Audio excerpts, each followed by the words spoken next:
নমস্কার, আমি শ্রী মিলন অধিকারী। দেখতে থাকুন শ্রী মিলন অধিকারী চমৎকার টোটকা। চ্যানেলটিকে সাবস্ক্রাইব, লাইক এবং শেয়ার কমেন্ট বক্সে অবশ্যই করবেন।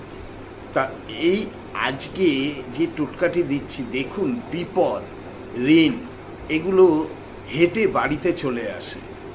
আপনি বুঝতেও পারবেন না যে কখন আপনার বিপদটি হয়ে গেল, কখন আপনার ঋণটি হয়ে গেল।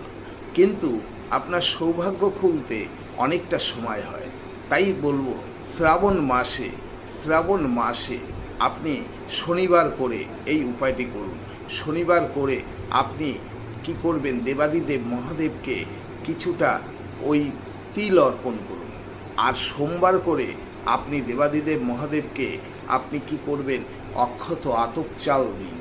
দেখবেন আপনার ঘরে মা লক্ষ্মী কীভাবে কৃপা বর্ষণ করে।